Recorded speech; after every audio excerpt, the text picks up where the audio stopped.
We're back here on ThinkTech Global, and we have a special bulletin today. We have Russell Koehler on the line with Skype. He is our correspondent on Turkey and I guess the Middle East. And right now he joins us from the Hart Office Building in Washington, D.C. Welcome to the show, Russell. Thanks, Jay. It's great to be back. We called you, and we would like to talk with you about the terror attack at Istanbul Airport, which happened only a few hours ago. Can you give us a report on what happened? Absolutely. First of all, this is a tragedy. Again, Turkey has been attacked by a group which has not been named yet. There are two possible outcomes, two possible perpetrators in this attack, which killed over 28 and injured over 60 people. And this happened at Ataturk International Airport, which is the third busiest airport in Europe, and is actually being expanded, so it's going to become even busier. The two groups that have been suspected in carrying out this attack is, of course, as we know, ISIS from neighboring Iraq and Syria, and also the PKK-affiliated group, the TAK, or the Kurdish Freedom Fighters. Nothing has come out yet, but we're all, I think, a lot of analysts are waiting to see what the Turkish government will come out with. Okay, that's I've seen a couple of initial reports, and it went from 28 to 50. Now you say it's 60 people killed. Wow, that must be settling in heavy on Istanbul. What time of day did this happen in Istanbul?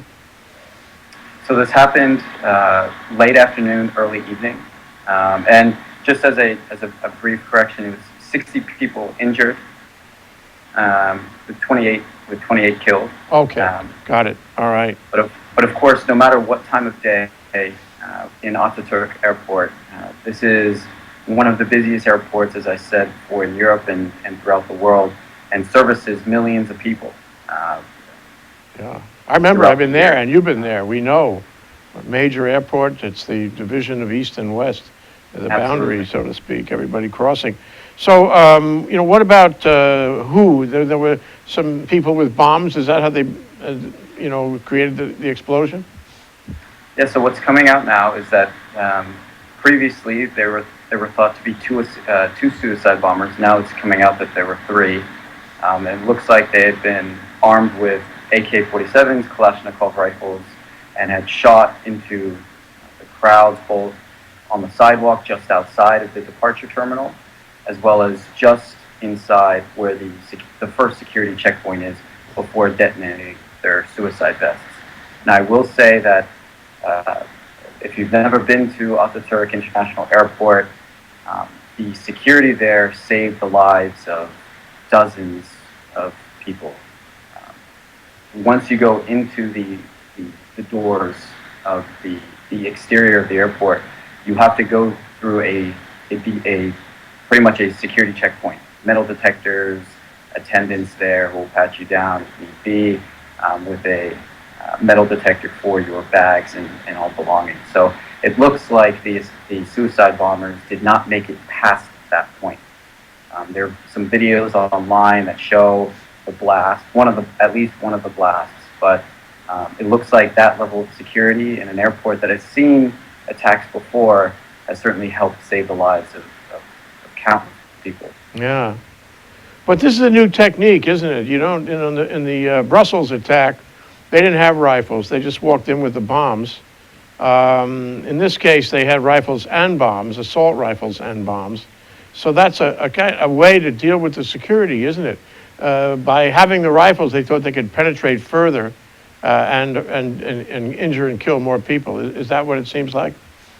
Exactly. It looks like they were trying to breach into the first line of security. I'm sure that these individuals, having carried out this operation, a coordinated operation, had scouted out the airport and looked at what they were going to do before they'd done it. It was a premeditated attack.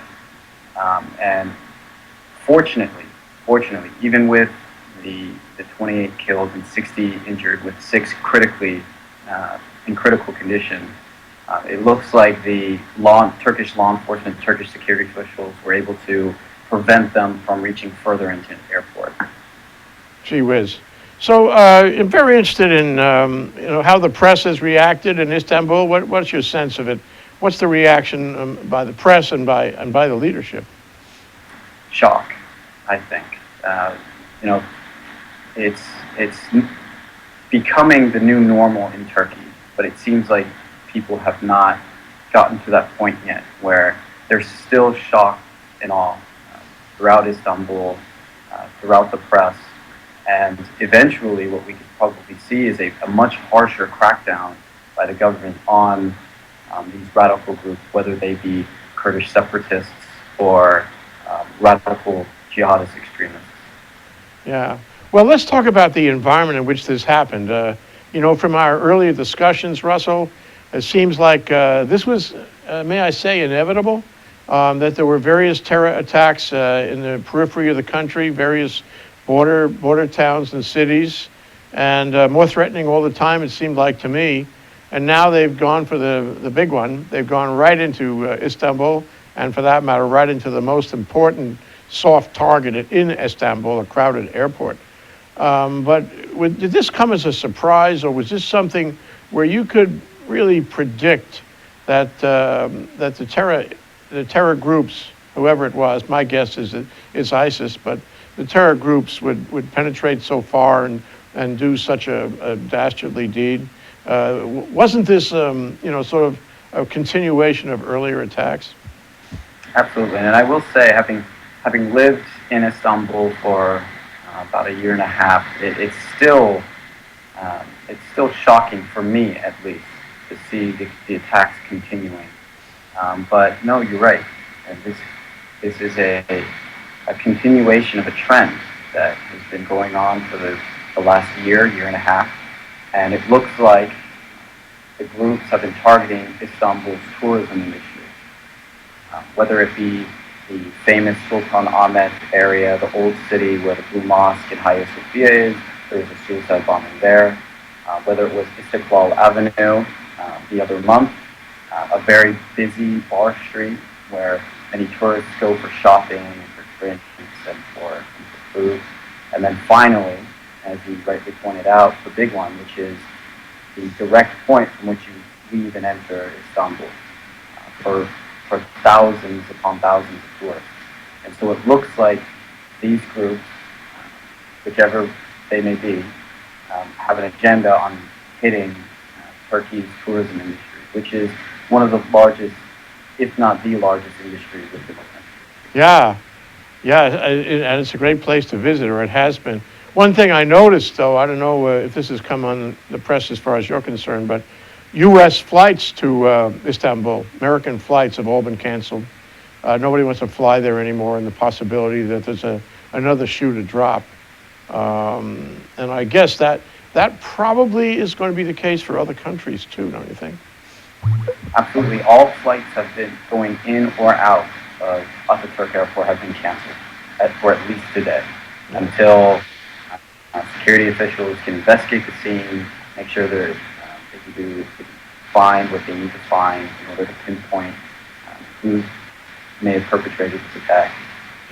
But actually yesterday, I received a travel warning by the State Department. And so they had sufficiently warned Americans about, it was a recontinuation of a previous warning, but good timing, I suppose. Yeah. And giving Americans the heads up. Do we know whether any Americans were killed in this attack? We don't know currently. This is an airport which services people from all over the world. I would be remiss if I said this was only Turks that have died. I wouldn't be surprised if many people spanning a range of different countries have been affected by this.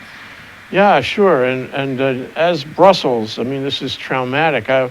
I'm sure that Mr. Erdogan knows how to take steps that will increase the security, but those steps will also decrease personal liberties. And I suppose that's what the terrorists want. I think Turkey is fully able to take repressive steps, and he's fully able to take repressive steps. Now we will see all kinds of backlash. Do you think there's anybody in the country that is sympathetic to, supports this attack? Yes, yes, there are groups of individuals that support, whether it be the Kurdish separatists in the southeastern region. We know the Kurdish freedom fighters, an offshoot group of the PKK, has been the main proponent of violence within Turkey. They've blown up car bombs, suicide bombs. There was a mortar attack on the other airport, Sabiha Gökçen, last year by this group, and so they've been very active and very violent about their specific agenda. We'll see if it was the Kurdish freedom fighters group that carried out this attack. We will find out in the next couple hours. They do likely claim responsibility. Yeah.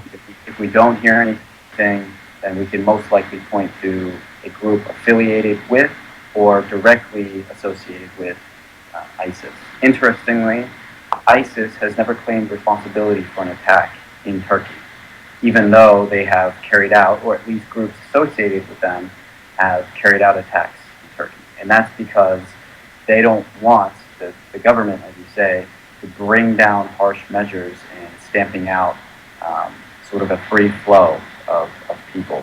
Yeah. Now, there's no coordination between the Turkish government and ISIS, say that straight out from the gate.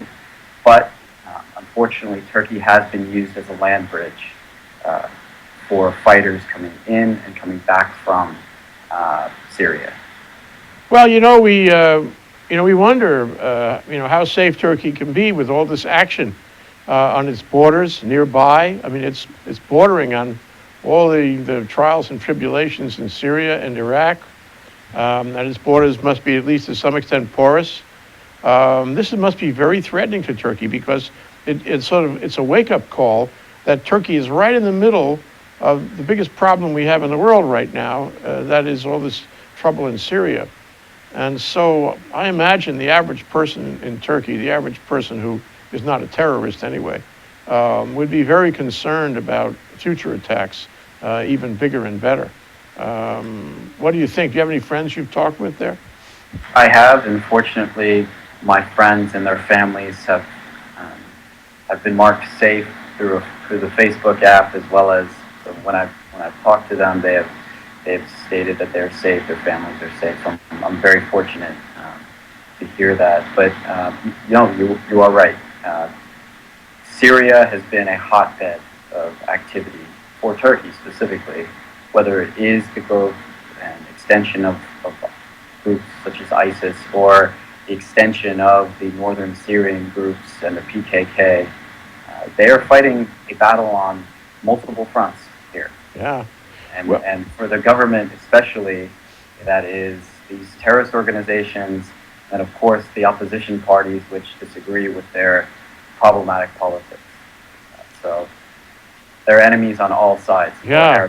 Currently. When we come back, I'd like to ask you whether this threatens the viability of Turkey, whether Turkey is at risk of going unstable now. That's Russell Koehler. He's our correspondent about Turkey. He's in Washington, D.C., reports to us on things that happen in and around Turkey here on ThinkTech Global. And we're talking about the terror attack that took place just a few hours ago at Istanbul Airport. We'll be right back. Hi, my name is Aaron Wills. You are watching ThinkTechHawaii.com. I am the host of the show Rehabilitation Coming Soon. You can watch us live at ThinkTechHawaii.com at 11 a.m. on Tuesdays. I will see you there. Aloha, my name is Josh Green. I serve as senator from the Big Island on the Kona side, and I'm also an emergency room physician. My program here on ThinkTech is called Healthcare in Hawaii. I'll have guests that should be interesting to you twice a month. We'll talk about issues that range from mental health care to drug addiction to our healthcare system and any challenges that we face here in Hawaii. We hope you'll join us. Again, thanks for supporting ThinkTech. Hi, my name is Kim Lau, and I'm the host of Hawaii Rising. You can watch me live every other Monday at 4 p.m. Aloha! Welcome to ThinkTechHawaii.com. This is Johnson Choi, your host. My focus is Asia in Review. We talk about interesting subjects in Asia. Be sure to check the ThinkTech.com website on the next topic. Thank you. Okay, we're back with Russell Koehler. He's our correspondent about Turkey, and he reports to us by Skype from Washington, D.C., from the Hart Senate Office Building. Here on ThinkTech Global, talking about the terror attack that just happened today at Istanbul Airport. So, given the trouble and strife we've seen in Turkey with the government and all the groups that may not get along, the factions, in the past 4 or 5 years, or if not longer, I just wonder, is Turkey going to get drawn into something? Is it going to be a battleground, sort of like Syria, an extension of all the trouble in that area? Can Turkey, withstand this and stay organized and moderate in the face of all this violence? Turkey can stay organized. Moderate, probably not. The current government will most likely look to provide further security measures within the country, stamping out these Kurdish separatist groups through harsh means, as well as looking toward rooting out and eliminating these extremist jihadist groups. We could probably see a Turkey that becomes more nationalist, a Turkey and a Turkish government that becomes more popular, and I mean, that's saying a lot, but more popular in the eyes of people who are on the fence before, because Turks have always been one thing. They've always wanted to protect their country, whether that be from people outside or within. And historically, the conflict with the Kurds has always unified ethnic Turks and not divided them. So we'll see what happens, but the implications, at least for Turkey, look like it could possibly be a unifying factor. Whether that's positive or negative, I'm not sure yet. But we will be waiting to see. We'll be waiting. This is something to watch for. It runs a parallel to what happened with Brexit last Thursday, where the good news, at least to some commentators, is that the EU, will now have to fix what ails it among its member nations, excluding Britain, and find a way to get together. And maybe, just maybe, it could result in greater unity within the EU, which would be a bright side. And maybe that'll happen in Turkey too. Interestingly, this might provide for an outcome just opposite of the Brexit, where you have one country leaving based on migration issues, based on economic issues, bureaucratic issues. You might have a Turkey that looks to negotiating further with the European Union as a means for collective security. Turkey is already a NATO ally, and so European countries, as well as the United States, will do everything it can to provide for security and stability in Turkey if need be. But we could possibly see a Turkey that is more motivated to become closer to the EU in order to protect itself, in order to protect its industries, as well as to foster further economic growth. Yeah, that's a really interesting point, because the EU, which is shaken by Britain's decision last Thursday, is looking to hold itself together, and that means security in the south, and that means security with Turkey. And so if Turkey is weak and there's continuing violence in Turkey, that's a threat to the EU. If Turkey is stronger, that bolsters the EU and the unity within the EU. So you would expect that the EU would want Turkey to be strong and will help Turkey as a friend and a member. Mm-hmm. But query though, Russell, wouldn't the EU be concerned that the violence in Turkey will spread north, and the same thing will be repeated further north in countries closer to the heart of Europe? Do you think that some people will say, no, let's get away, let's turn our backs on Turkey, they're having too much trouble for us, let's focus inward instead? Any sign of that? Absolutely.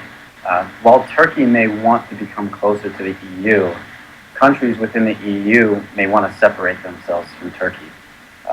Countries such as France, who are dealing with a real nationalist problem under Marine Le Pen, the French Nationalist Party, or in Austria with Nicolas Orban, or in Hungary with their nationalist leader, or in Poland with a more nationalist government or conservative government. You could see countries, political dynamics within the European Union splitting themselves apart. And if the European Union wants to survive ultimately following Brexit, which will take about 2 years, it would behoove them to become closer with an equally powerful Turkey. They may have democratic issues, they may have a civil war on their border, but this is a country that can provide many positive aspects for the EU, as well as possibly help to relieve the religious tensions, the racial tensions within the EU by sort of reshaping the image that the EU currently has to a lot of immigrant populations, which is a Europe for white Europeans, unfortunately. Yeah, that's the tipping point, isn't it? That's where we are right now. You know, if we look, we see that over the past few years there have been accelerating attacks. You know, in terms of the soft target aspect, the number of people killed, the brutality of it. And it also seems to me that the intervals have gotten shorter, and we have a whole sequence of them. You know, from Paris to Brussels now to Istanbul, only a few weeks later.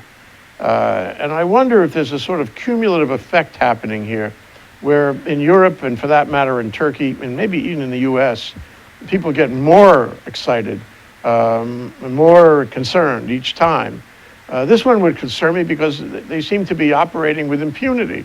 I'm not sure that anything remarkable was done after the Brussels attack. Yes, we had candlelight vigil. Yes, everybody was, sad, and there was a large public response. But in terms of actual action taken, I didn't see anything about that. And the question is whether there's more motivation by governments or by the EU to go after ISIS or whoever is responsible, because this is getting tiresome right now, and each time it happens, it's getting more tiresome. Do you see an acceleration in the response to accelerating attacks? I could certainly see that these attacks have had direct effects within every single one of these countries, within the European Union, and especially in the United States. It looks like the European Union response, as well as here in our country, has been one of measure. We have to remember that rather than a war on terror, which is a difficult thing to win, given that terror really never goes away, this is a systemic conflict, much like the Cold War. And I'm not a realist, but in the Cold War, we allowed our system to prove that we are more attractive, more prosperous, and can provide people a better life than the alternative.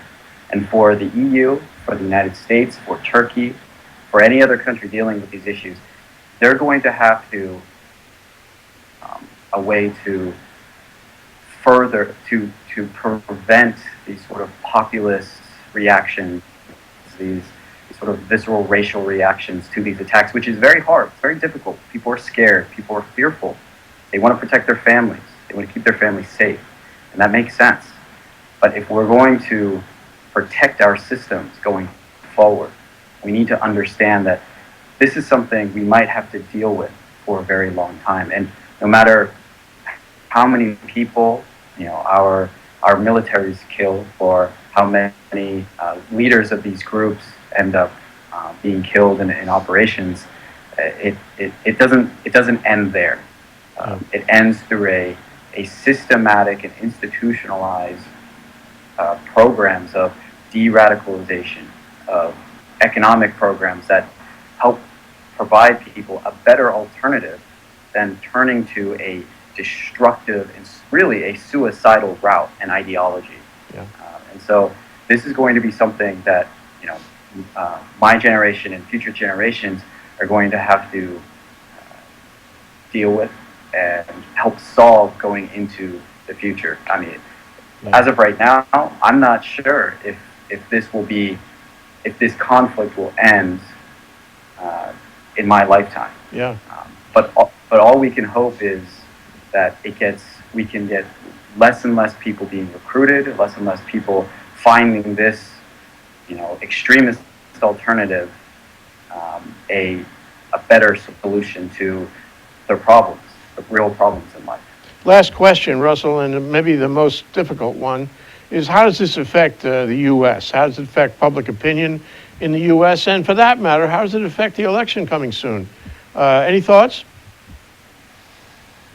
Well, any activity from what one party states from Islamic radical jihadists is going to further that that the West is in a war with radical Islam, and that further policies need to be put forward in order to prevent these attacks from further coming to our shores.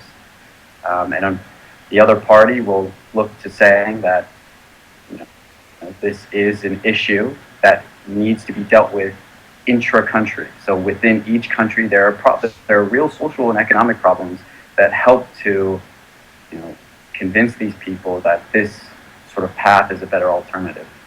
And so, as of right now, it looks like Donald Trump will most likely have the day. Hopefully, he hasn't congratulated himself, but we should see his supporters definitely ramping up the rhetoric on further cracking down on these issues. All very regrettable. We'll have to leave it there. Russell Koehler, our correspondent on Turkey, joining us by Skype from Washington, D.C., here on ThinkTech Global, talking about the terror attack and explosion on Istanbul Airport. Thank you so much, Russell. It's great to be back. Thanks again, Jay. Looking forward. Bye-bye.